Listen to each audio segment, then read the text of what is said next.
Ciao, my friends. Welcome back to another episode of Playdate. Today, I'm really excited to bring on our guest. He is a relationship coach and online creator who I believe creates a very safe and inviting space for anyone who's going through any sort of healing process or breakup or just wants a bit of comfort in their emotional journey.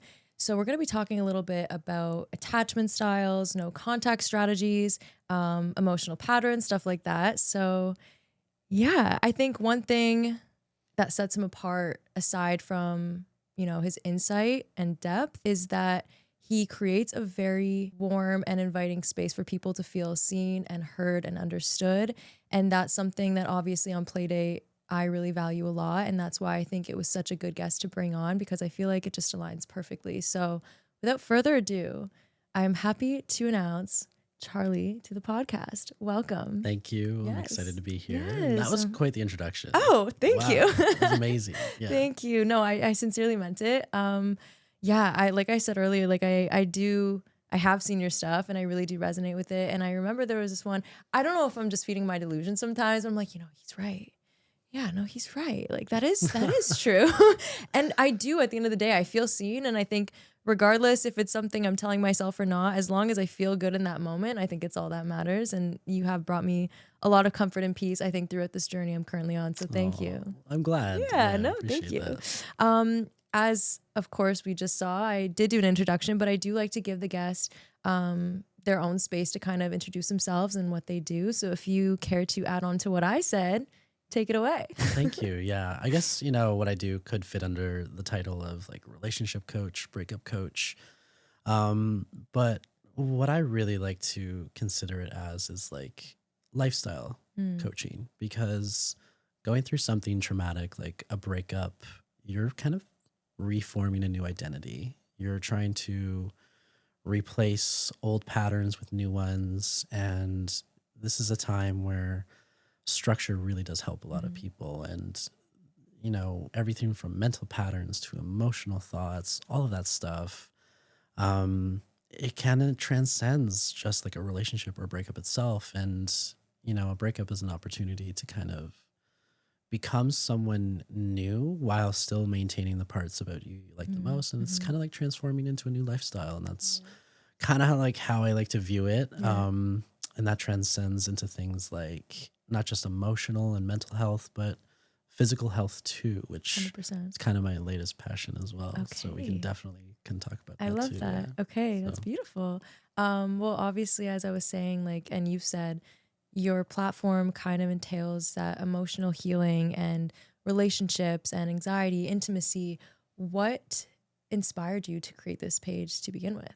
Yeah, that's a really good question. So it kind of goes back to 2021 or so. Like what a most year. people. Yeah. What a year. What a year. I went through a breakup, and it really did kind of thrust me into trying to just make sense of it, because the dynamic just left me feeling like, what, something just wasn't really right about that.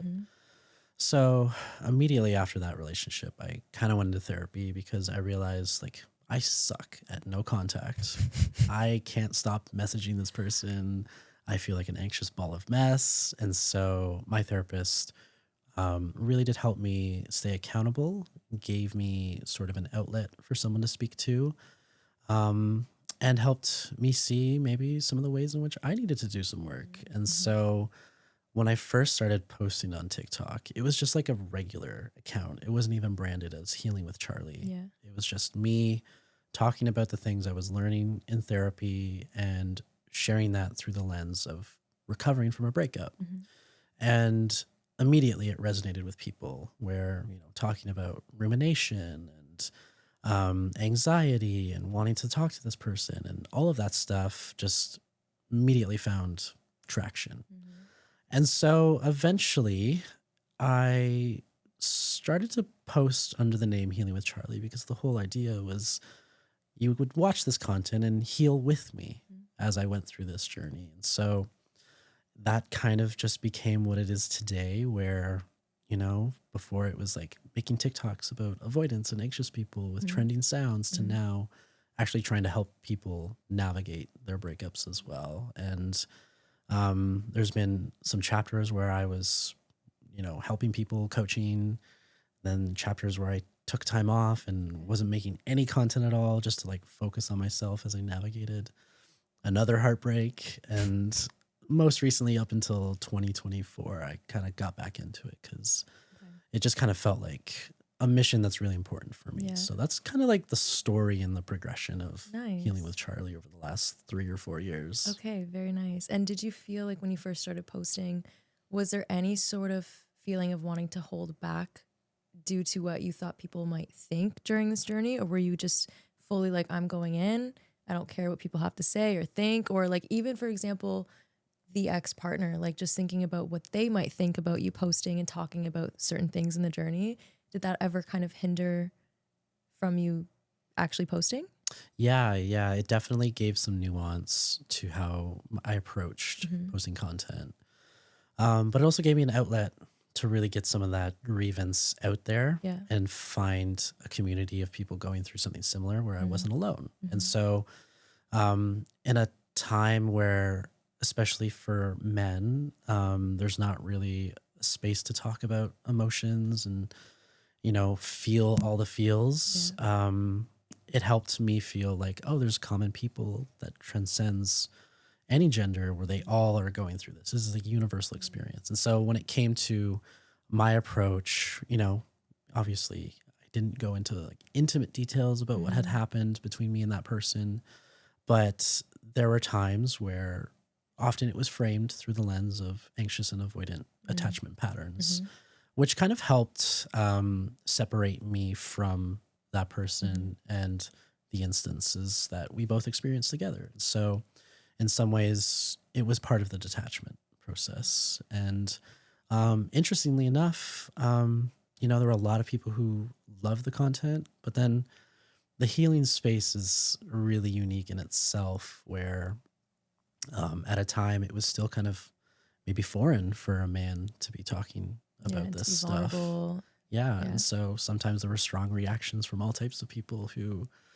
were like, what is a man doing talking about this? And I've always been, really soft and delicate when it came to emotions. And I try to be like that when I'm talking about attachment styles. And I think for the right people, that resonates 100%. deeply. Yeah. 100%. I love that. Okay. So I guess getting right into it, I really wanted to dive in on attachment styles, just because I think throughout this episode, we will be talking a little bit about these attachment styles and using them in our sentences. And I feel like maybe for those who might not know what the different attachment styles are, just to give them a little bit of education and let them know just briefly like what each one is. There's obviously 4, I believe. Yeah. Secure, Yep. anxious, avoidant, fearful avoidant. Correct. Okay. Yeah. If you want to dive in and just give like a quick little intro as to what each one is for the viewers that may not know. Yeah. So for the 4 different primary attachment styles, secure attachment is kind of seen as like the holy grail, right? It's where you have certain traits centered around self-trust.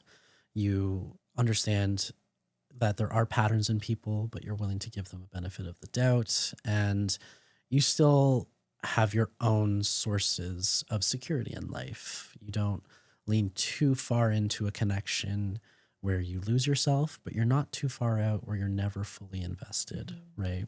These are people who have the capacity to still feel intense feelings, but they also have the ability to show up for those feelings instead of relying on unhealthy mechanisms to cope or soothe during those difficult moments. Typically, they have very supportive parents, very supportive friend groups. They're are surrounded by equally emotionally available people. And most importantly, secure people are not necessarily hesitant always to walk away from an unhealthy connection, whether that be with a parent or a friend or a romantic partner. So that's kind of like the secure attachment style. They're very much someone who knows how to pour out of their own cup, but they also know how to pour into their own equally. So they're never really too full or too empty. The anxious preoccupied attachment style is one that knows how to pour into other people very, very well. It's one of their best traits. And I really like to always, make a disclaimer that not every trait about an insecure attachment style is inherently bad. It only becomes an issue if certain things are left unchecked or it comes at self-sacrifice. So for the anxious preoccupied, their ability to be very attentive, to other person's needs, to show up and be emotionally available is both a good thing, but when it goes unaddressed or unreciprocated, that can result in unhealthier patterns. Think of protest behaviors. And then with that comes, the anxiety of needing the other person in the relationship to soothe them, which to a degree is healthy, right? It only becomes unhealthy when something small or something significant is so destabilizing to the point where it impacts their mental health, their activity, their diet, Day-to-day. the day-to-day, right? Yeah. So that's where the anxious preoccupied, it's in the name, they become preoccupied with the other person soothing their needs, to the point where it's detrimental to their own well-being. And, on the opposite end, for the dismissive avoidant, they'll typically say about the anxious preoccupied person that they're too needy. They have too many requirements, or being in a relationship with them feels like it's never enough, right? And to a degree, that could be a fault of the anxious preoccupied, but it's also equally the fault of the dismissive avoidant, who is a little too guarded, a little too protected at times, but again, it comes from, a past of trauma and pain. And so no matter the insecure attachment style, no one chooses it, but we have a choice to heal it. And so that applies to both anxious preoccupied and dismissives. And so dismissive avoidants, they're typically a little bit hyper independent. And when presented with difficult or challenging moments, like say a difficult conversation, they might not be willing to bring up their needs or communicate for a concern, whereas the anxious preoccupied might overly communicate to the point where it leaves the other person feeling flawed, is a good way to put it. Now, the dismissive avoidant, they're someone who thrives in independence. They are fiercely independent. They're high achievers. Not a lot of people realize they can be high performers in both career, sports, anything in life, because they've learned to self-soothe so well that they are almost over-soothing to the point where the independence and the isolation is safety. It is where they feel most safe because it's controllable. It's predictable. Whereas connection with other people, it is very unpredictable. And that's why they tend to seek space, time, and distance to regulate their own emotions and nervous system. Now, the fearful avoidant, which is what I formerly was, is a mixture of the two. Now, the fearful avoidant attachment style, I typically find they tend to lean either more anxious preoccupied or more fearful avoidant. And again, with attachment styles, it is a spectrum, there is nuance, and they are very fluid. So someone at some points might lean more anxious, and then they might lean more dismissive. It all depends what situation and person they're presented with. So for the fearful avoidant, sometimes often seen as the most traumatized, they're the one who has a mixture of the two, essentially. And when it comes to their relationships, they have a strong desire for connection, but they have a deep fear of intimacy and abandonment. And so when we get deeper into the discussion, you'll find that each of these attachment styles have their own core fears that kind of dictate how they assess risk and how they choose action to soothe based on that risk. And so the fearful avoidant is sometimes the most emotionally volatile, not necessarily always to other people, but sometimes to themselves within connection. They're the ones who can come on very hot, very fast. They can be very charming. But then when intimacy becomes too much or parts of them become exposed, they tend to pull away just as fast, and it can be very destabilizing. It's almost like an emotional whipsaw, if you will. So those are the four, really skimming over the top, the four primary attachment styles. But I'd even go so far as to say there's a fifth one, which is earned secure, where if you were previously, one of the insecure attachment styles, some people believe you may never fully be securely attached. There will always be those moments where you have, maybe relationship anxiety or a desire for pulling back and seeking isolation, but you now have certain tools and abilities to be able to counteract those urges. And that's what many people call earned secure. And it's often for people who have done the work to heal their attachment traits, and they have enough self-trust in them to show up and kind of work through those attachment issues despite maybe still having them. I know a lot of the time that like people say a lot of like the anxious attached comes from your childhood, which we could always get into that. But I find like personally from my experience, I was in like a very toxic, like narcissistic, abusive relationship a few years ago. And I didn't even know what like a narcissist was. I didn't know anything about attachment styles until very, very pretty much at the end of the relationship. And I used to feel, or I feel like I was like a secure attached person. I could trust very openly. I was able to like kind of let them do their thing, and I liked my independence, but I also was very much able to provide like intimacy and emotional stimulating conversations. And I enjoyed that. And I liked filling people's cups. And that completely like destabilized me. Like I feel like now I'm definitely an anxiously attached person to my core. I feel like it changed me almost indefinitely. And my question with that is, can you go fully from an anxious attached person to a secure, or is it just patterns you learn to manage better? Yeah, that's a really good question. Thank you. Something I dived deep into therapy, because there were moments where I felt like, am I ever gonna like get over this or heal from these, patterns? And I think for when it comes to healing, it's almost comparable to as someone who's gone through a personal fitness transformation. If the end goal is something you hyper obsess about, like having a 0 size waist or being snatched or whatever, it almost prevents you from like enjoying the process and the journey. 100%. Right. And so, yes, to answer the question, it is entirely possible to become more secure. Right.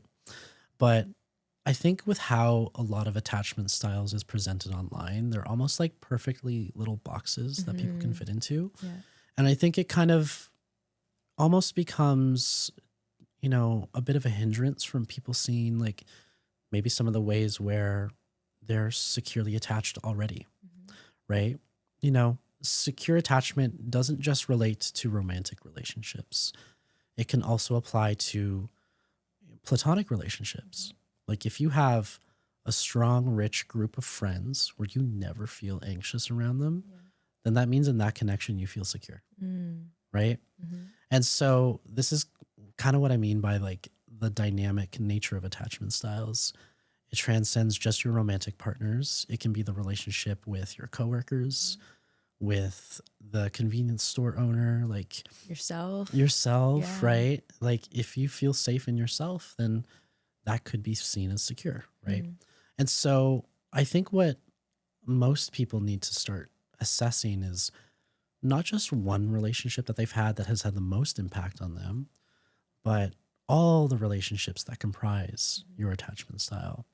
And so understandably as someone who's gone through a difficult relationship, you might walk away from that situation thinking like, yeah, I'm only anxiously attached, but if you show up in the greater portion of your life with a sense of self-trust and security, then it's probably more leaning towards the fact that there's a part of you that is anxious in certain type of dynamics, but the greater part of you as a whole isn't that thing, right? Okay.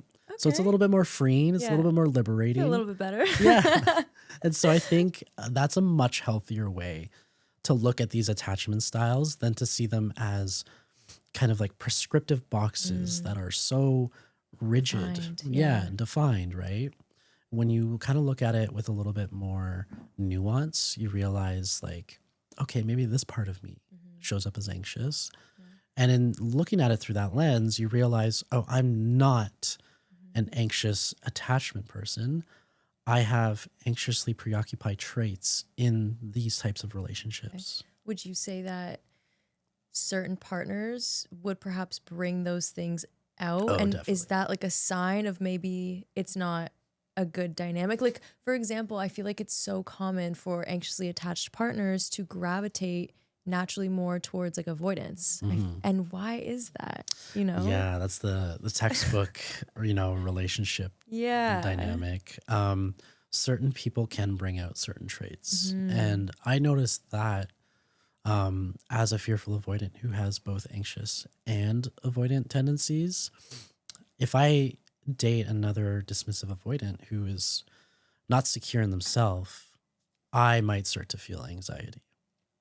Okay. And on the inverse, if I date someone who is overly anxious, I might start to now think, oh man, these avoidants, they kind of make a lot of sense. So, with that said, certain types of people, depending on how they show up, but also how they cope, soothe, can bring those wounds up to the surface. Mm.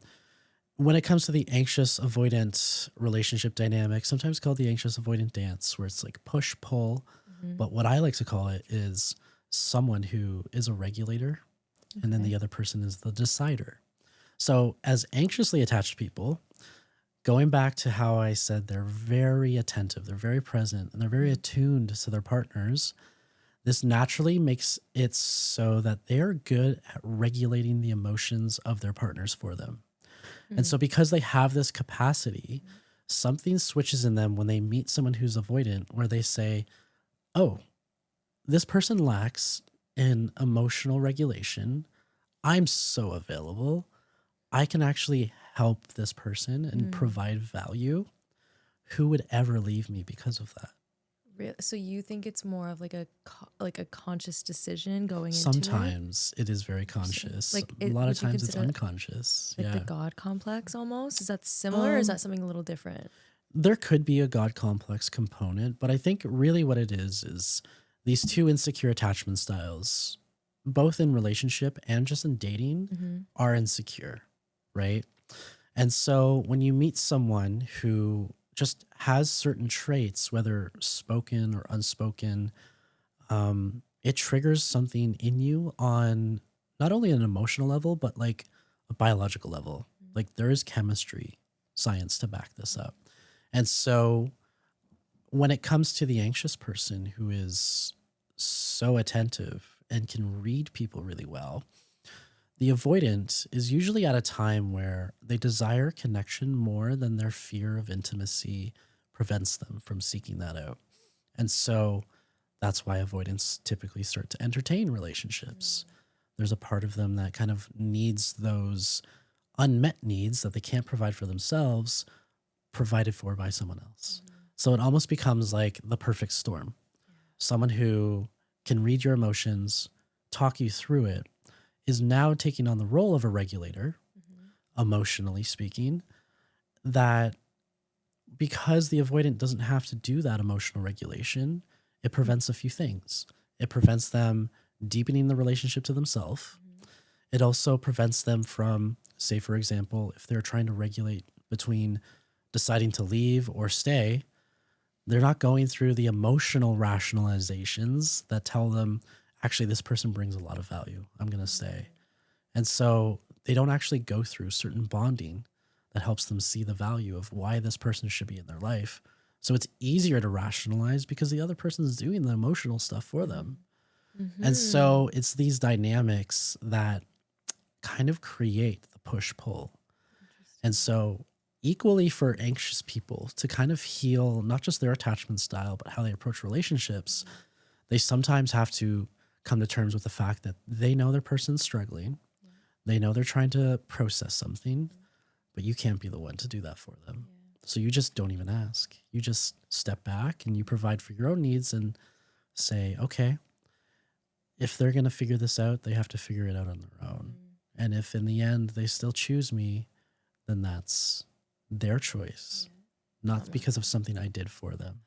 Yeah, you do want someone to see the value in you, not just because of the things you do for them or the things that you say, or have to convince them to want you and love you. Like, it's so much more fulfilling when you know that person like made the decision to stay because, and I've been in that situation where I've had countless times where I've had to make myself be understood and seen, and I want you to see the value in me, and like, you have to see this through. And like, looking back now, I feel like I degraded myself in a way. It's like I really devalued my own self-worth to make you see why I'm special. And like, I shouldn't have to explain that to somebody, you know? Yeah. And that came from like my anxious side, you know? So yeah, no, I could definitely resonate with that. How do you know when you're coming from an anxiously attached place versus intuition? You know, like if you, of course, like, at least in my own situation, a lot of my anxious attached, I guess you would call it like traits, come from infidelity in the past. And, you know, I obviously like have a little bit of trust issues moving forward that I'm consciously trying to work on.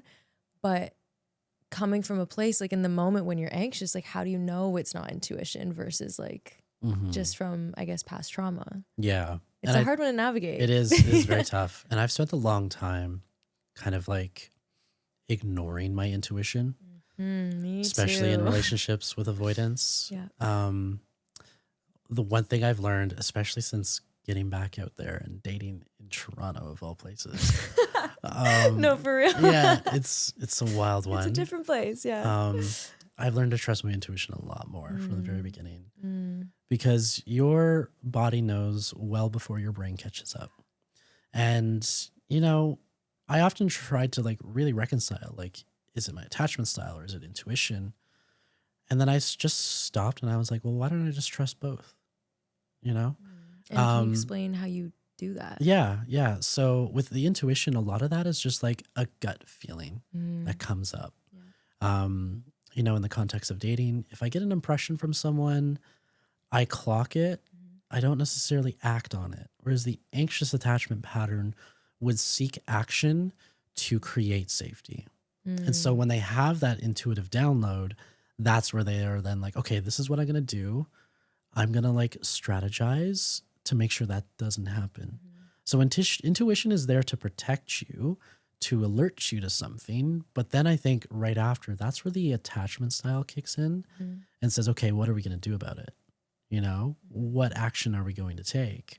And that's where I think a lot of people don't see that as an opportunity to take a pause and reflect and just think, okay, is this really what I want to do? Or is this only going to reinforce the attachment pattern that already exists? If you don't have awareness of your attachment style, like, you can't change that. Yeah. But when you start to see the patterns, you almost go through this as existentialism where you're like, am I my own person or am I my patterns? And I think this is where a lot of people fall on this question. And so for me, what I started doing was trusting the intuition, because I would clock the intuitive download, but then I would ignore it because I didn't want it to be true. Yeah. As an anxious person, if I felt that person was pulling away, I wouldn't bring it up. I wouldn't acknowledge it. And I would rationalize like, it's probably nothing, you know?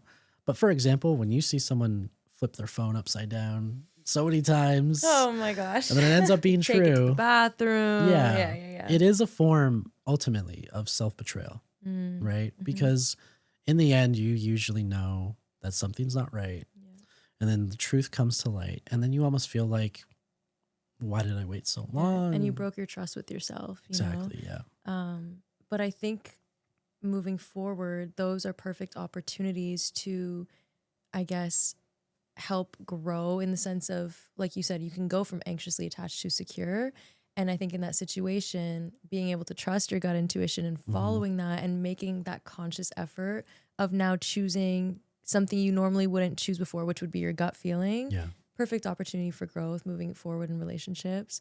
How would you explain the difference between emotional reassurance and emotional dependency? Yeah. And this is something anxious people tend to kind of like really struggle with because they want to depend on their person. Yeah. And to a degree, that is healthy.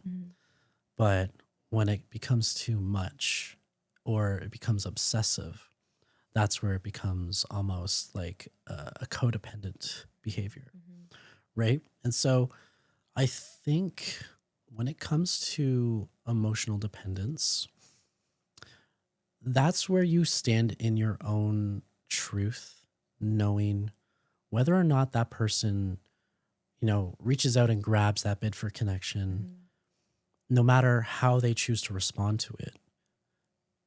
You still have your own back at the end of the day. That's what matters most. But where you so much rely on that other person's response to show up in a certain way where I need them to say this, I need them to reassure this, then that's where it becomes an unhealthy pattern, right? Now, obviously there's nuance to this. You know, certain things your partner should be able to reassure you on. The bare minimum. The bare minimum, you know, that's expected and normal. Yeah. But when it becomes almost excessive, then that almost prompts another question where, okay, I've asked my partner about this thing multiple times. I still can't get over it. It doesn't mean that that partner isn't necessarily telling the truth or not, but maybe you just aren't having a deep enough conversation about it, or maybe they're not giving you the proper reassurance you need. So this gets into a whole other discussion, like, you know, love languages or how we communicate. And especially when you consider how dismissives tend to communicate, they can be very rational, very logical. Very logical. But maybe sometimes the answer to a particular problem can't be solved with logic. Maybe it's presence. Maybe it's acts of service. Maybe it's just gifts or whatever resonates with you the most that would really help you feel most reassured. And I've also heard this thing too way back, like you can't fight emotion with logic. And it, based on my own experience, it was like I'm very emotional and I'm very intuitive and I'm in tune with my emotions, and having these, what I would hope would be an emotional conversation or bid for connections, ends up turning into something so much, I don't know. I just feel like I was always presented with such logic behind certain things that in this moment, you don't necessarily need to hit me with that, if that makes sense. Like it's, so you just you can't fight logic with emotion. It doesn't work sometimes. No, they're you can't mix them. two different languages, right? There's a certain time and place, I think, that you can say the things that are, like if someone is basically, I guess, confiding in you in an emotional sense about how they feel or how you make them feel, like now's not the time to be logical about it, you know? And I totally get that. Like I, by my nature, am someone who is very logical, very rational. I like to deconstruct things into their parts and put them back together again. I love to see patterns because, which is fair. It helps me understand them, right? To hopefully have some agency over them. What I've had to learn in my healing is to understand that not everybody thinks that way. And so this is where I've leaned on like active listening, leading with curiosity, sometimes simply just asking the other person, like, what do you need from me right now? Do you need someone to listen? Do you need validation? Do you want both? And I think this is a skill. This is not something that we're taught. We're only shown by people who model this behavior. And if we don't have like caregivers who do that, then we're naturally not going to pick this up. So. Or avoiding problems when you're younger and not being able to express things when you're younger. It obviously translates into your adulthood for sure. I wanted to touch on another point. It's something you said, but as per usual, my brain's so occupied with so many things.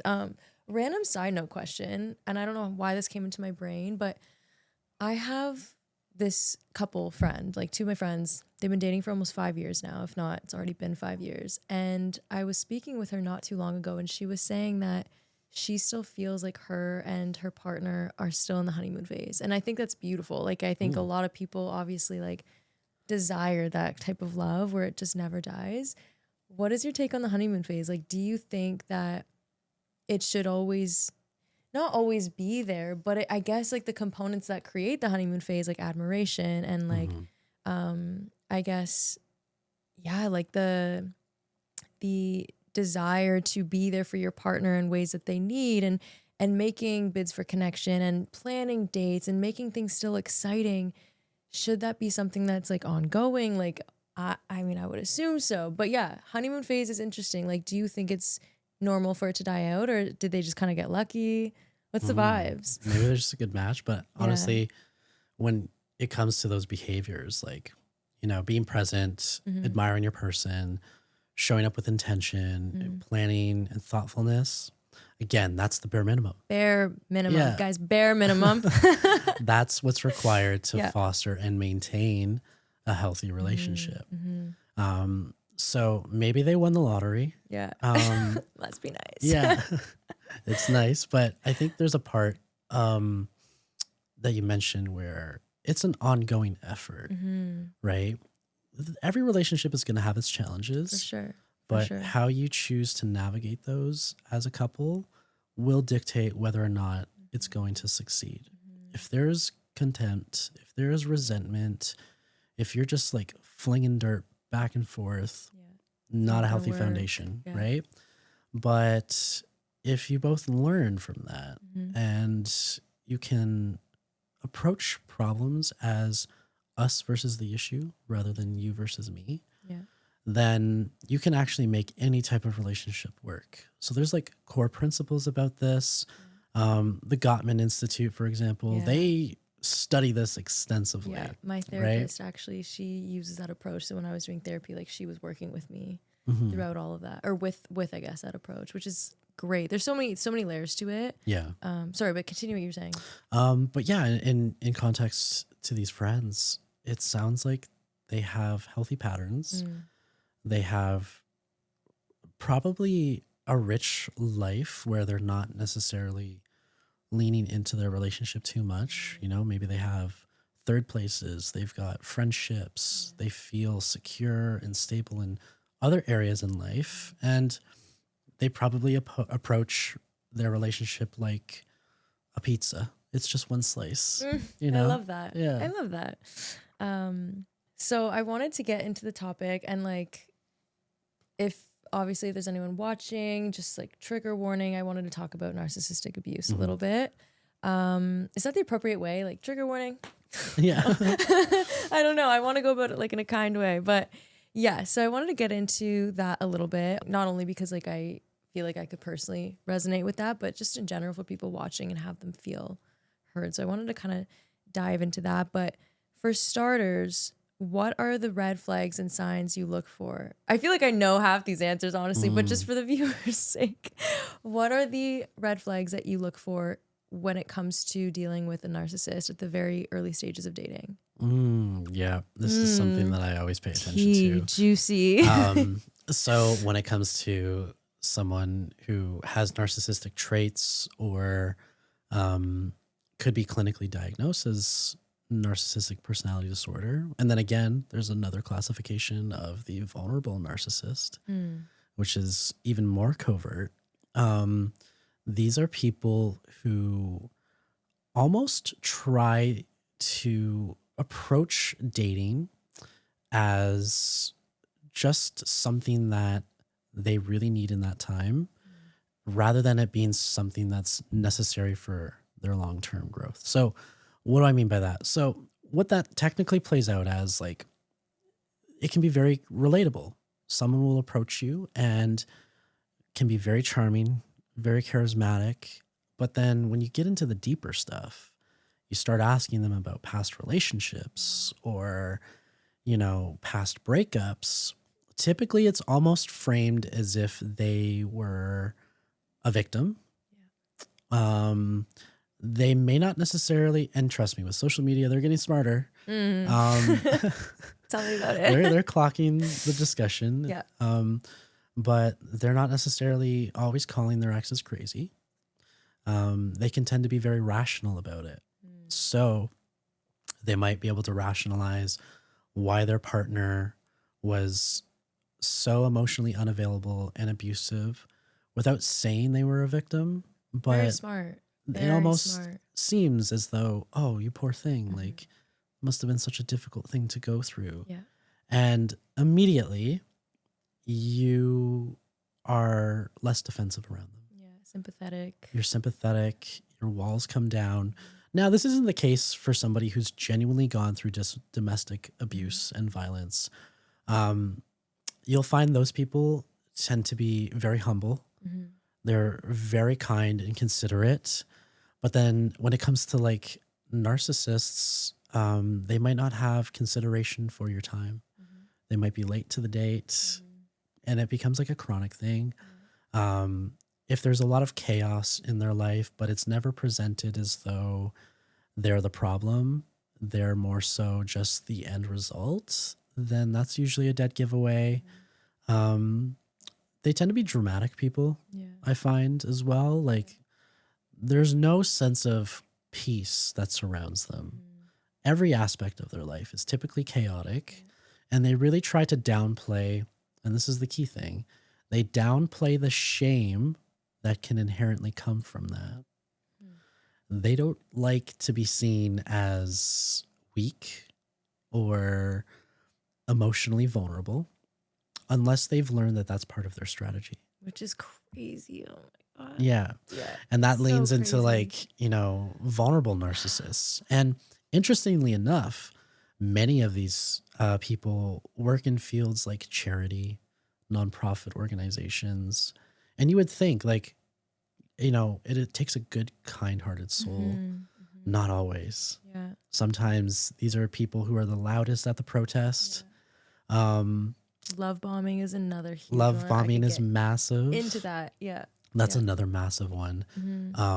Because they can tell when people are insecure, when they're also weak. And, sometimes I find the easiest ones to spot are the ones who come on strong with like a lot of gifts, Oh my gosh. future faking, talking about like going on trips, vacations.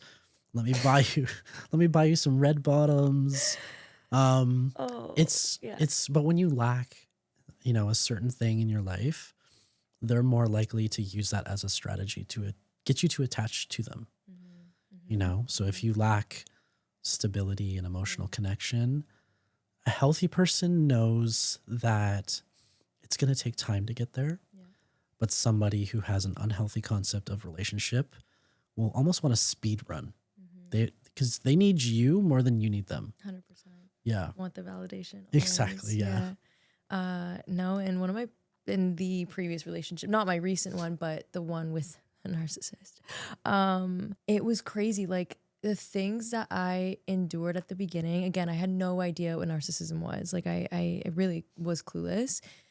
But looking back, like I remember 2 weeks into dating this guy, actually the first weekend, he opened up to me about, possibly like he was talking about how he almost ended his life like a couple years ago and just like trauma dumping. And of course, me being empathetic and sympathetic, I'm over here like, oh my gosh, like I'm so sorry to hear that. Like, I'm glad you're okay. And like all this kind of stuff. Fast forward a week later, he tells me, I love you. Buddy, it's been 2 weeks. And so I didn't say anything back. And then I get a phone call like an hour later, just like losing his marbles on me at the fact I didn't say it back. And I was like, I don't know what you want me to say. Like, I just met you. Like it was odd behavior, but I didn't clock it as like a narcissistic red flag because again, I didn't know what it was. And I continued this relationship until like there was a big incident a day he met all my friends and some crazy stuff happened. And my friend was like, dude, that guy is a narcissist. And I still chose to ignore the red flags. And I was like, he had a bad upbringing. And I just kept making all these excuses for him. And I justified the behavior so much. And I stuck with him for almost another year after that, even despite all the lies and again, like cheating and just pathological liar. Like I left my first therapist and I went to a woman who specialized specifically in narcissistic abuse. And she's like, listen, she's like, I've dealt with a bunch of, DV survivors and survivors of narcissistic abuse. She's like, the man you're describing to me is a whole different breed. She's like, this sounds like another ballpark. Like this guy would make fake emails and like email me off of like a random email to pretending to be someone else. Like it was just the most bizarre everything. And I still even then made excuses. Like, it's just, let myself fall into such a crazy trap, and I justified everything. And it's like, they really have a way with words. They have a way to manipulate you into thinking everything was out of like good intention, and that, you know, they're honest. And it's just, it's so crazy, because now that I've been out of it, it's just, I realize, and I really sympathize with everyone who's going through that, that has no idea that they're in it. And you'll never know until you go through it. Like, my friend could have told me 1,000 times he is a narcissist, and I still would have never clocked it, because to me, it was just like whatever behavior. I don't know what a narcissist is, but it really, like, until you go through something that severe and traumatic, no one can ever, like, I guess, explain it to you enough in a way where you believe them. Like, I lost friends because of it. Yeah.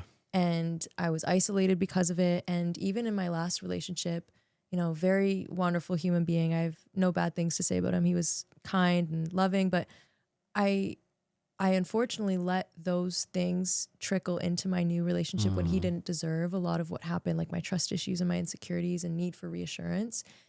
And I just don't think that people understand how it can change you indefinitely. Like, I think my partner thought that these things that were happening were messed up, and like, that's crazy that happened. But I really don't think that he understood truly what was happening internally to me and why it affected the relationship the way it did. Like, it really changes your whole life. Yeah. It honestly does. And how you see the world fundamentally alters. It's really crazy. Your chemistry itself changes. Yeah.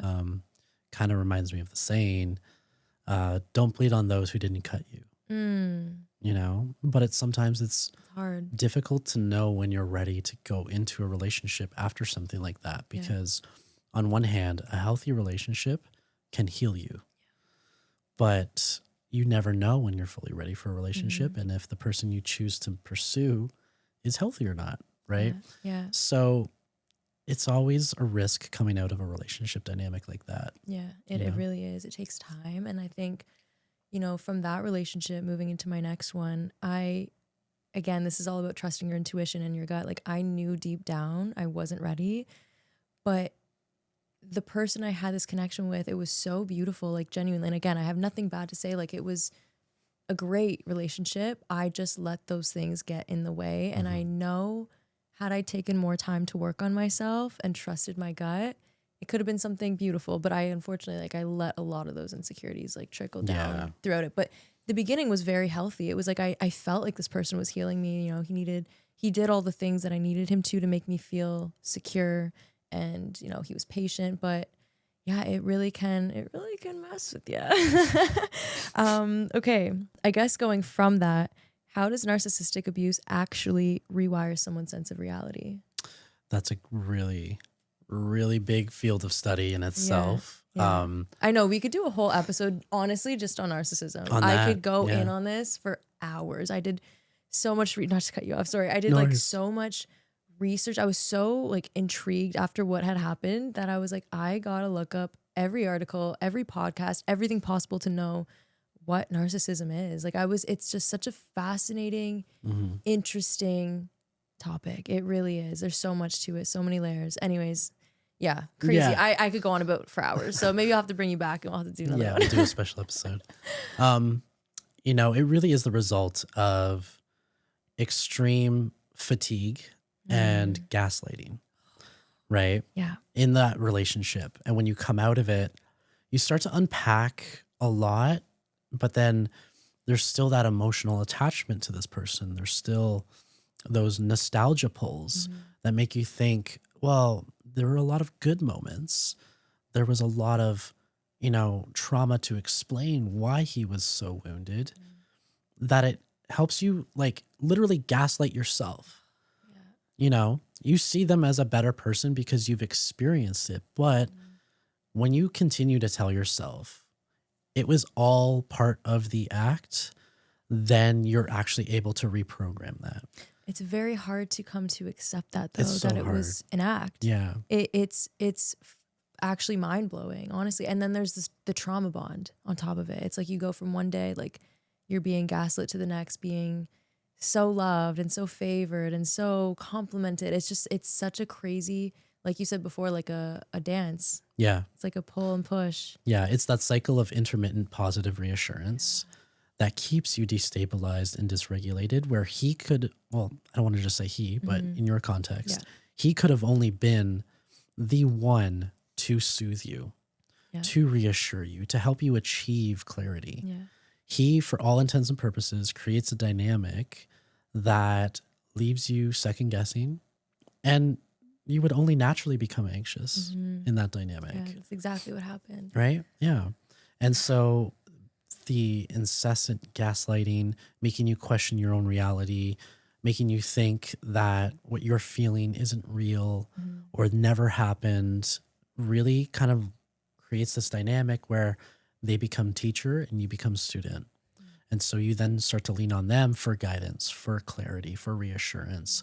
But in reverse, it programs you to ignore your intuition, to no longer trust your gut, and to, by program, rely on them for that clarity, right? And so it's dating a narcissist is really a masterclass in sacrificing your own self-trust. That's a great way to put it, actually, in a nutshell. Yeah. So. What does recovering from a narcissistic abuser look like? How do you start to begin that recovery phase? Yeah, that's a really difficult thing to kind of give one clear answer, because it's different for everyone depending on the nuance in that relationship. For some people, it might be, talk therapy. It might be other types of like courses and programs like EMDR, just to kind of like actually looking into that like 2 days ago. Yeah, it's really good for like complex PTSD. And a lot of people come out of those relationships with CPTSD, right? For some people, it means seeking isolation to be safe before they're ready to start unpacking things. One of the hardest things for a lot of people in those relationships is coming to terms with the fact that they accepted such poor treatment for so long without shaming themselves, because shame was a tool in that relationship. And self-shame is something that they learned from that other person to keep them in that relationship. So they have to reprogram a lot of internal dialogue that keeps them feeling stuck in that headspace. And so what tends to happen for a lot of people coming out of those relationships is, if they haven't taken the time to heal, to work through that trauma and reprogram, to build self-trust again, they're almost more likely to fall into another relationship with another narcissist or someone equally abusive, right? Because they're just already programmed. It feels familiar. And then it's just a repeat. Yeah, it's a pattern. Okay. How does someone unlink themselves from a trauma bond? That is... I'm getting too much here. A big question. Yeah. There's a lot of different methods. I honestly think about these things all the time. I'm like, perfect opportunity to ask someone who may specialize a little bit more. And this is why I recommend no contact so much during these traumatic relationships, because it really does help you take time to reflect, to decompress, to stabilize your nervous system, because unless you do all of that, you are more likely to repeat that cycle, especially if they try to come back and they pull with nostalgia, all the fun times we had, remember that date? That was so fun. That's going to rope you back in. Clinically, 90 days is like kind of like the set amount of time it takes for your brain to reach detachment. You're not necessarily over that person, but you have enough space and time between you and that person to really assess some of the dysfunction in that relationship. Because if you're someone who is anxious, the first month is usually just like you coming out of the fog, what I usually like to call it. And then that second month is starting to build a new habit, a new routine. And the third month is like finally starting to have those realizations. I remember during my last relationship, it wasn't until like day 45 when I started to have so many realizations, sometimes even during my sleep. Yeah. I would wake up in the middle of the night and just like, oh my God, that was Yeah. not normal. I've had that. Yeah. Yeah. So no contact is such a valuable tool in cases of narcissism, domestic abuse, because it's the pattern that keeps people stuck. Yeah. And that time and space is the very thing that helps break that cycle. Luckily, like I haven't honestly had a huge, I find myself like once someone chooses to detach themselves from me, I no longer want to be attached to you. So I feel like since that relationship specifically, I've done definitely a better job at doing no contact. That's good. Only because he did so many horrific things that I was like, yeah, buddy, I want absolutely nothing to do with you. Now that I've clocked it, I want to cut ties, you know? So I was fortunate in that sense. But yeah, I guess, would you recommend no contact for even situations where it's a healthy relationship and you ended amicably, there's no like bad blood? Would you say it's beneficial, or do you think it's okay to still have conversations with your ex-partner? Yeah, this is where my opinion on no contact has kind of shifted. If it is in the truest sense amicable and both people agree, like, yeah, this isn't right, then, you know, maybe no contact isn't necessary, because this is someone who you've shared a part of your life with. Yeah. They've had an impact on you, and that doesn't necessarily mean you just have to like cut them out. Yeah. You know, they're not like a malignant tumor, you know, that needs to be removed. Yeah.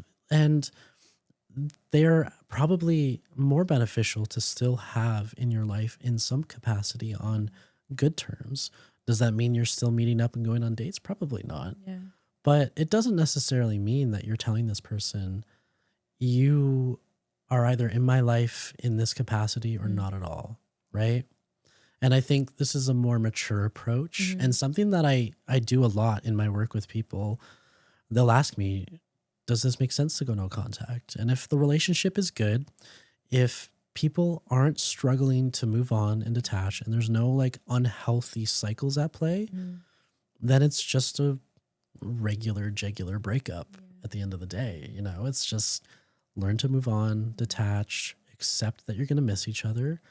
And maybe sometimes reaching out to that person to just say, hey, I hope you're doing well, is a more humane thing to do during a breakup than never speaking to them again. On that note, I wanted to ask, actually diving into like new relationships, obviously it's hard to trust new people.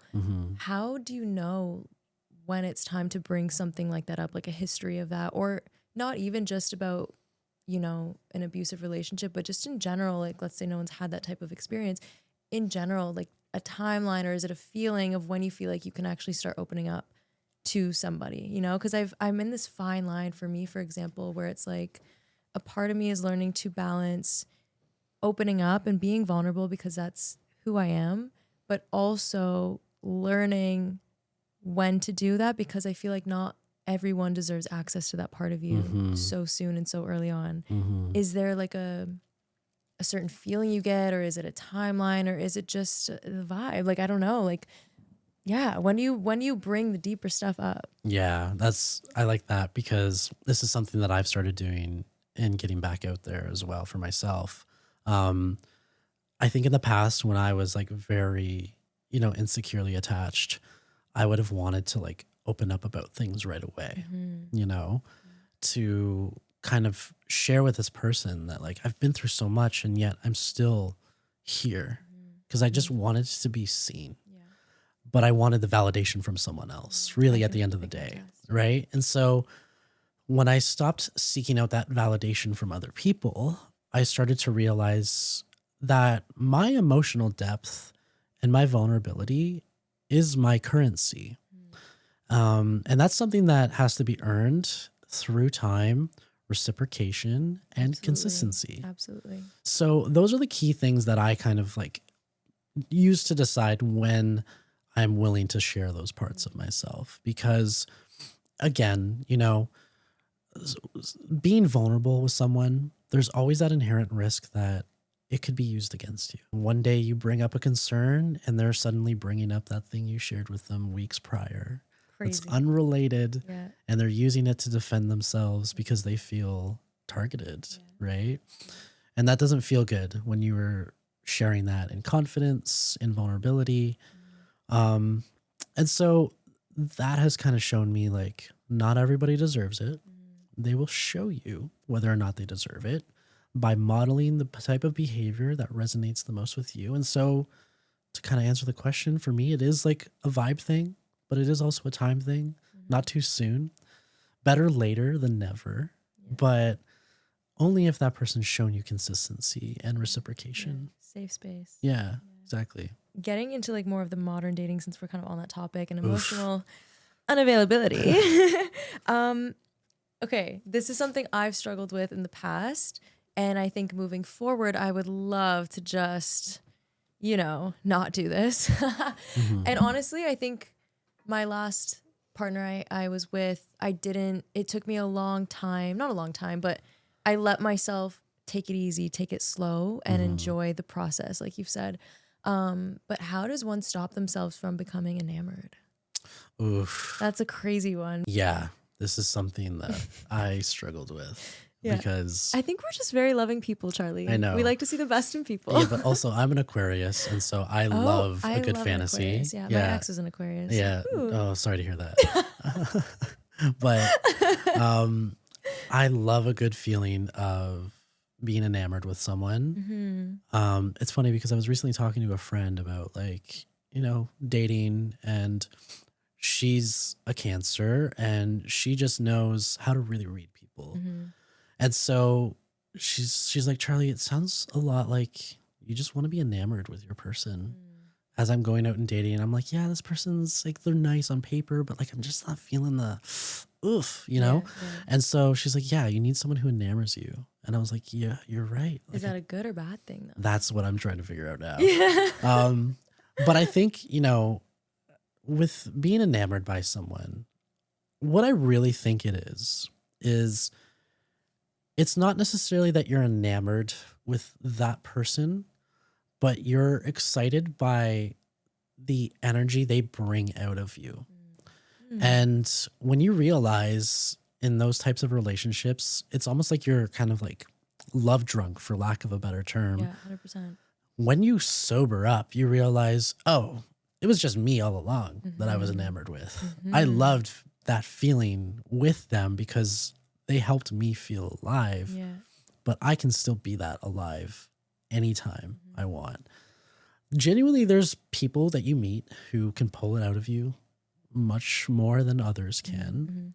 But that doesn't mean you can't still have that energy with yourself. And so how to kind of prevent this, I think it really comes down to like having that awareness, And this is why when it comes to dating, I try to really space out my dates by a few days, maybe a week in the beginning, once a week in the beginning, I think is very healthy. So healthy. Right? Yeah. Because those people who want to push for dates, okay, let's go on a date today, tomorrow, the next day, they're trying to distract from something, right? And so they're trying to force connection, force attraction. I like spacing out dates because it allows me time to reflect on the date itself, to think, did I really enjoy that person's company, or was it just the energy exchange? I kind of do like a debrief with myself and my besties on the date. Yeah. And so then with having more space, it also allows me time to know if I really missed that person. Right. And that's what kind of like, as a guy, makes me excited to not just plan any date, but a date that I think would be fun for both of us and allow us to kind of like form a deeper connection rather than just like doing anything, right? Because anybody can book a reservation. 100%. But did this person say they really liked Italian food? It's like, well, I like sugo. Like, let's go there, Something thoughtful, right? So this is where I really like in the early stages, because I can get so excited so fast. Me too. Yeah. When there's just a good energy, I'm just like, oof, I want to go home and like daydream. So, no, I agree. With that being said, like, I don't know, I've heard this thing, like we all somewhere in there carry narcissistic traits. Even Mhm. if you're not a narcissist, we all have those kind of Yeah. instilled in us a little bit. How can you tell when someone's just love bombing you or when they're excited? Like I'm a very emotive person. I love expressing myself. I love telling you how much you mean to me, whether you're a friend, a partner, family. And it's like, how do you know Mhm. if someone's just not super excited and amped to be with you or if it's love bombing? Like if he barely got to know you, but then says you're my dream girl, Oh, like come on. red flag. Yeah, I red should have flag done a number segment one. in this episode, like red flag. Or Yeah. not. Red or green flag. If he's barely asking any questions about you, Mm, but says you have a great personality, like these are just things that a lot of people will say yeah. to get you to like them, Yeah, or yeah. you seem like you'd be such a great Yeah, mom. like right off the jump it's crazy. It's like you don't know me. We haven't had a fight yet. Yeah. You don't know how I deal with stress. Mhm. Like, yeah, Mhm. let's not Mhm. say that stuff too soon. Mhm. But what I think, like, especially for guys, what they tend to really feel in those moments is the energy of being around someone who is so embodied and has so much, energy. They really do attach to that very, very quickly because it kind of makes them feel seen. And, in the dating scene, women are great listeners. Mhm. And when a guy is just yapping left, right, and center, Mhm. they feel as though there's a connection because this person actually takes time out of their day to listen to them. But deep down, a lot of guys feel so unseen and so unheard that when they're on a date, it kind of messes with their chemistry a little bit, right? Interesting. And so, genuinely, some good guys just forget to ask questions. Mm. But if they're saying like that crazy stuff, then it's like, yeah, a love week, bombing. 2, 3 weeks. Yeah. Yeah. It's a little crazy. You don't know this person. Yeah. You know their best salesperson, Mhm. their presenter, who they're trying to show who they are. Mhm. Usually by the 3-month mark, that mask comes off because people, they get tired, Yeah. they get fatigued.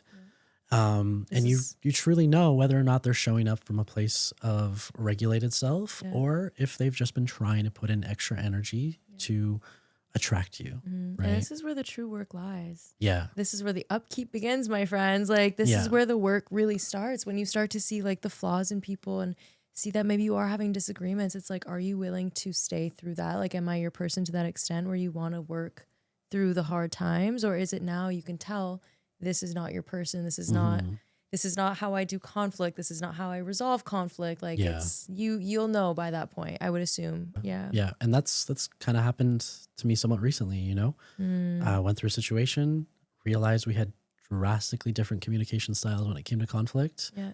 And that was a moment where I trusted my intuition. I was like, okay, this isn't for me. Super fair. Yeah. However, if both parties are willing Mm-hmm. to work on it, communication can absolutely be solved. Yeah. But Absolutely. it takes a tremendous amount of work and dedication and conscious present effort, Yeah. because saying you'll work on it and doing the work is like two totally different things. Yeah, but you can, but it's I mean, I salute you on that because it does take a lot of courage to like walk away from something when you trust your gut knowing it's not working for you Yeah. and trying to force it and fix it. And who knows, like again, in future things could work out if you both work on your things independently or decide like, hey, you know what, that connection was worth working on. Like I'm going to maybe fix some of my habits or the way I communicate to make it work. Love's a choice at the end of the day. It is. It is a really choice. It takes effort. What does emotional availability actually look like in real life? That's that's a really good question. So, emotional availability. It's Yeah. not just being able to ask someone what they're feeling. I think someone's true emotional availability is tested when they have hurt someone and everything in their body is screaming, I don't want to listen to this. I need to tune out. I need to do something to feel regulated and safe and secure. That comes at a detriment to the other person and they still choose not to do that. Right? And so when someone approaches you with something that has upset them and you feel with every bone in your body that you didn't intend for that and you don't think you've done anything wrong, do you still listen to them? Do you lead with curiosity and ask them questions like, okay, well, let's talk about this. What came up for you? How are you feeling? What can I do? That matters so much. And then on top of that, as they're sharing their side, this is a very, very good skill to develop. It's active listening. Are you anticipating what they're about to say? Or are you actually listening to the words that they're saying and taking it in before you respond? Because that can eliminate at least 30% of most miscommunication issues, such as making assumptions, cutting someone off, getting defensiveness, getting dysregulated and feeling like you need to start sharing your side. Being able to create space or a vessel for this person to have their feelings and emotions without you feeling like, yeah, but what about this? What about me? To me, that's true emotional availability, because you have the awareness that this person has a side too. And you can equally talk about your side. But really, when it comes to conflict, the core elements are an openness, safety, and validation. When someone actually feels like they've gotten all three, then you can actually say, okay, well, can I actually clarify my intentions? Because then they're at a place where they can actually hear you out without feeling like you giving your intent isn't a form of defensiveness. Actually, I learned in therapy too, like part of the communication styles is like repeating back what you think you heard to ensure that like you're not hearing what this person said out of context. It's Exactly. like, oh, I can now clarify what I said to you. That's not actually what I meant and how you took it. Let me maybe rephrase myself. Yeah. And that I think is super, super key when it comes to like active listening, 100%. Cause yeah, sometimes it's like you end up spiraling about a fight that's not even about the main issue anymore. You're now fighting about what was said and how it came across and how it made you feel versus actually addressing the issue of why the other person is even bringing something up to begin with. Yeah. Does that make sense? Yeah, totally. And that's where like awareness comes into play so much, because you have to be able to monitor your own emotions as this person's being vulnerable with you and not run with that, right? Because it's so easy to shut down, but then it's sometimes not impossible, right? You can't avoid it. And this is where the awareness comes in and the communication to say, hey, let's take a pause. Yeah. You know? I really like your answer, honestly. I can't wait to listen to this one back. Okay, so one of the last things I wanted to discuss was like breakups and healing and stuff like that.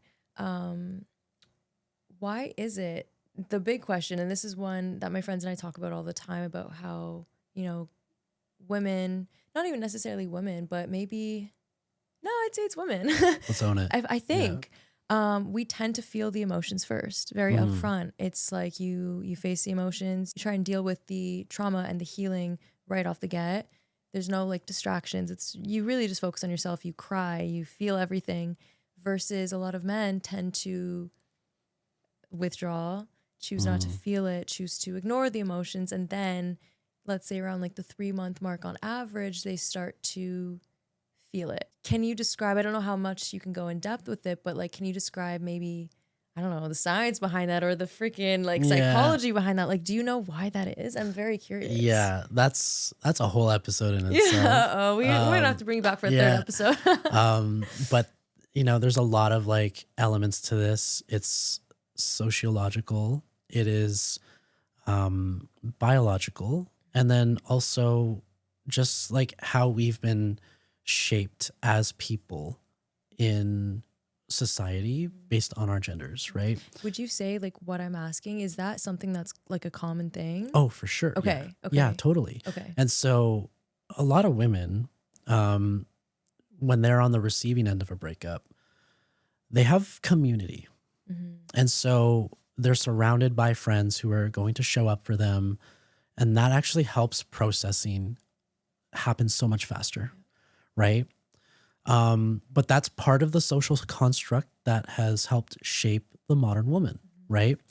For men, it is very different, right? And so men don't talk about emotions. They don't confide about that. It's why that's the running joke of like, guys can be friends with someone for decades and not know anything about them, right?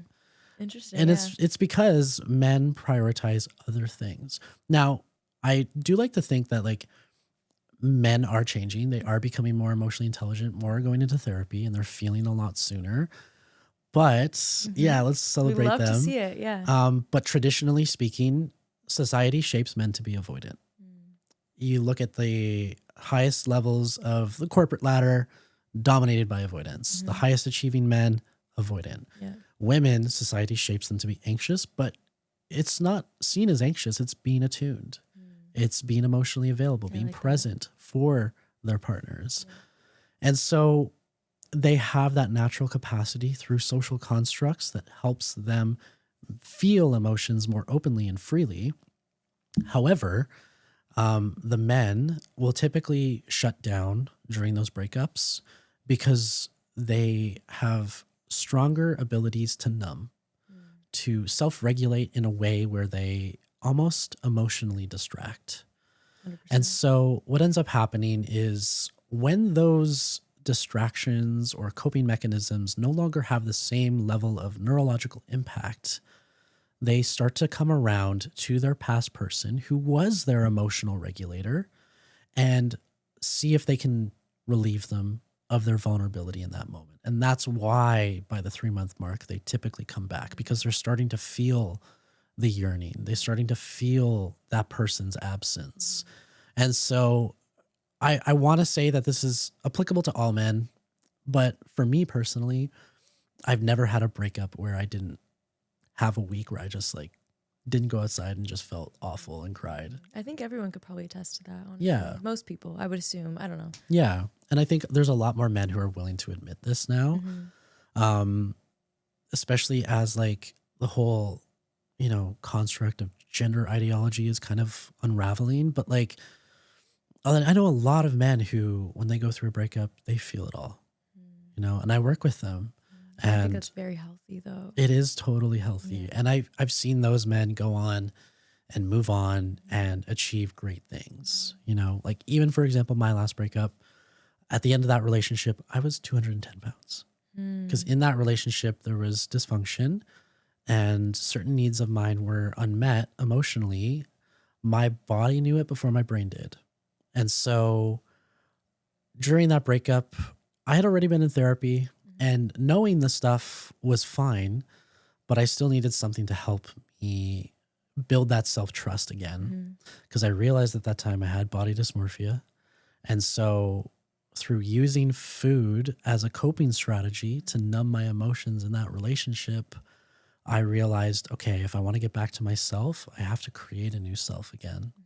And so I went on this like fitness journey where I lost 75 pounds in 10 months Wow. while also processing emotionally what was going on. And the reason for that is because being in fitness taps into your central nervous system. Mhm. It challenges that. It's what converts energy to your muscles. But what we know about trauma also is stored chemically and biologically in your cells, specifically within the central nervous system. And so, gym bros might hear this and be like, yeah, this is why we go into the gym. It's like, no, a lot of gym bros go to the gym to push emotions down. It helps them feel therapeutic, but it's not therapy. And so when you approach fitness through that lens, which is actually something I've become really inspired about, you can then fundamentally change how you program fitness to be a part of therapy. It's just, again, one slice of a pizza that fills up your life, that helps you reclaim your sense of identity. And going through that journey of, overcoming body dysmorphia, losing weight, and creating a body, but more importantly, a lifestyle that aligned with mental and physical wellness, I was able to detach and heal and process those emotions on a biological level. Good Right. for you. That's an insane accomplishment, Thank honestly. you. And it's something that I think a lot of people don't really consider going through a breakup. Like everyone's like, oh, get your breakup revenge body. It's like, no, No. radically transform your lifestyle. 100%. 100%. Honestly, like I had just started going to the gym not long before the breakup. And as soon as that shit ended, it was like, yeah, I'm going to change my life. And not Yeah. just for that reason whatsoever. It's just, it makes you feel good. It builds trust in yourself when you have the discipline to go on the days you don't want to go. And like, Yeah. and just knowing from where you started versus to where you are now, it's Yeah. such a rewarding feeling, you know? And like I said, you build trust with yourself. You feel good about yourself. You feel positive. I don't know. Yeah. I like that you just touched up on that, honestly, Yeah. because it is true. And this is why I see no contact as an opportunity to transform your lifestyle, because fitness can be a part of that. Yeah. Nutrition, sleep, diet, healing. It's all about daily habits, right? That's what makes up transformation, not just a desire or a will to change. It's those emotions in action. Do avoidance, random, but like still on that topic, but do avoidance always feel the breakup after? Do they always feel the loss, or is there instances where they just don't care? I really do think, there's a lot of misconception about this. Avoidance feel it right away, but they're just not aware of it. And so Can you explain that? Absolutely. Yeah. So what typically happens for an avoidant going through a breakup is leading up to the breakup itself, they've rationalized all the reasons why walking away is a much better choice than staying. Sometimes that's actually valid. Many times it's just because they've started to emotionally shut down and they're unaware of these patterns. And so when they go into the breakup, they feel this immediate sense of relief because there's no longer this pressure of being in a situation where they feel unhappy but don't understand why. And so rather than unpacking why they're unhappy or disconnected, they can just move forward with life feeling relief, but that gets mistaken for happiness. And so what ends up happening is that relief feels good. They have a renewed sense of life. And this is why you see a lot of avoidance turn to unhealthy things, because deep down they're actually in pain. During a breakup, initially, you might see avoidance turn to partying, turn to substances, or a certain lifestyle that is very in the media seen as free and liberating, like going out and socializing, right? But when left unchecked, that actually is a mechanism for numbing the emotion. And so eventually what ends up happening is they have a come down from that. There's the withdrawal that kicks in. And then they realize, oh, this doesn't hit the same anymore. And then what's going on? Then that's when they're forced to face the emotions they've been masking. And so this is why a lot of people think they don't feel it until later. They felt it before. They just had good coping strategies to mask them so that they weren't processing them. But when those no longer have the same mental impact, then it starts to really, really hit them. And that's why they come back later, or they start to spiral so much later, because it's realized then. So they have this awareness, but they lack the interconnectedness to those emotions to not fully understand why they feel those things. And so that's really the struggle of the avoidant, where they will typically take two paths. And I've seen a lot of avoidants take the first path, which is curiosity and therapy. A lot of them actually go into therapy. A lot of avoidants actually enjoy journaling because it's a safe, contained space and isolation that allows them to process in a vacuum, free of judgment and shame and ridicule from someone else. And so not a lot of people know that. Every avoidant I've known loves journaling. They're Bujo kings and queens, okay? But the other path is one where they double down and they suppress those emotions. And then they lean into something that gives them personal satisfaction, such as work or friendships or sports or anything like that. Yeah. Anything that kind of creates a sense of moving on without having to actually process it like head on. Would you say there's a difference between like those healthier mechanisms versus like the substances and the partying?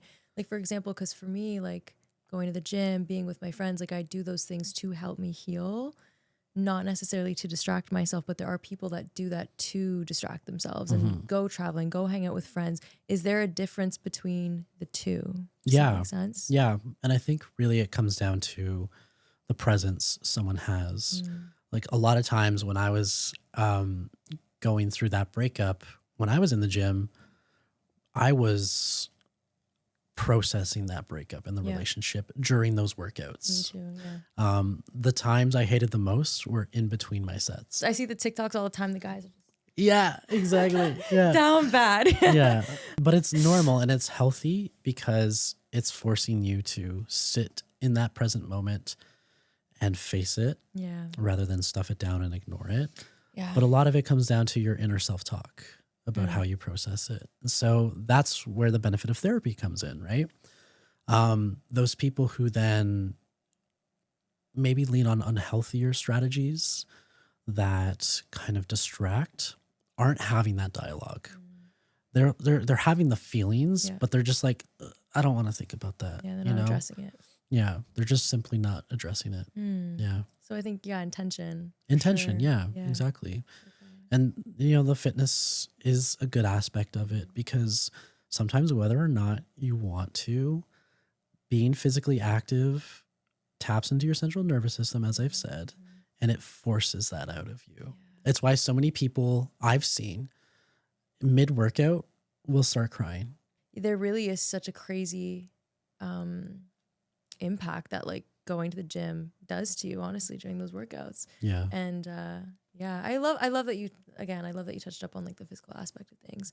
But I asked my viewers if they had any questions. Ooh, okay. Yes, coming into this interview. So I just wanted to go through just a couple of them really quick as like a little rapid fire Let's do it. question. Rapid fire, what would you call that? Rapid fire segment? Yeah. Segment. Yeah. Rapid fire question. Okay. Real quick. I mean, these might not be quick, but we'll see what we could do. I'll try not to ramble. No, it's okay. Okay. Question number 1 from one of our viewers. How can I get someone to see that seeking therapy is in their best interest for them and our relationship? I don't want to feel like I have to convince them. That's a really good question. Starting off with a bang. One of the best ways is if you can lead by example.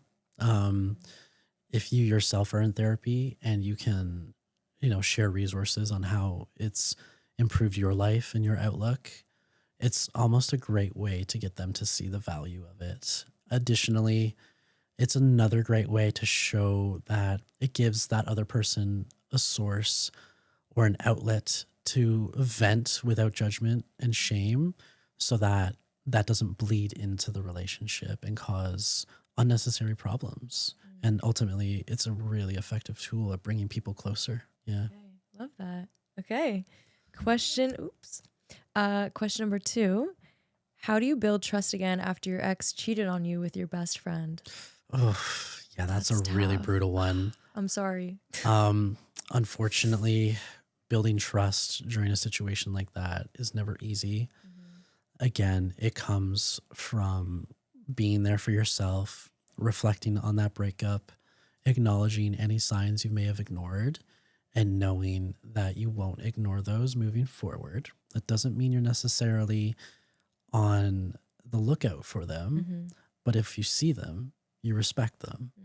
And then when it comes to that, if there were any moments in that past relationship where you neglected your own boundaries or you self-sacrificed and it led to cheating, you know that the next time that happens again, you'll act differently. You won't actually self-sacrifice. Okay. Yeah. Okay. It's all about that self-trust. Exactly. Yeah. Okay. Next question. How to heal from trauma patterns and stop attracting the same people and in friendships as well, etc. So you'll never stop attracting the same types of people. And this is something I really had to wrap my head around because I thought, why do I always attract avoidance? Are you saying I'm never going to stop attracting avoidance? No, they'll always find their way to you. But when you start to see the signs, when someone shows you who they truly are, you then have the agency to decide whether or not this is the person you want to be in a relationship with. So when you have enough confirmation to reasonably assume that this person has avoidant traits that are unhealthy, they're going unchecked, and they're uncompromised in fixing them, then you have every reason to not move forward with that connection. right? Okay. At the end of the day, there is some self-accountability to this where when someone shows you who they are, what are you going to do? Are you going to let them be who they are, or are you going to move forward in comfort, knowing that despite who they are, you still are not willing to sacrifice who you are to accommodate them? So maybe there's a little bit of ego death that needs to happen there to accept that, yeah, that person's really nice, but they were not necessarily sustainable in the long term. So this is where you can actually choose yourself. Yeah. I like that. I hope that helps. Okay, next question. I think this is one of the last ones I picked because I don't want to go I don't want to make it the whole thing. But what does real emotional safety look like? Real emotional safety. It's where you can both feel seen and heard, and both of your inner children feel like they're playing together on the playground. I love that answer. Yeah. And I think that's something that I've started incorporating into my dating, where I think, could I imagine my inner child playing with this person on the playground? That's so sweet. And if playing with them is fun and exciting, then they're probably safe to be in a relationship with, because you don't have fun without safety. So true. Yeah, if they're throwing blocks at your head, putting sand in your eyes. No, it's not the vibe. No bullies. That's great. Okay, last thing I wanted to touch up on really quick was obviously you have a 14-day free journal that you offer to people, and then you have a 90-day, is it a journal as well? Yeah. Yeah. Tell the viewers a little bit about that before we close off, and just kind of give some insight here. Let them shed some light on that. So the 14-day journal it's kind of just something I give away for free. You know, the first 2 weeks are the hardest going through a dysfunctional breakup. And that can help you really decide whether or not no contact is for you based off of the journal prompts within that one. Because you might start to realize really quickly, okay, maybe not everything was as great as I thought it was. Maybe I should really consider this no contact thing.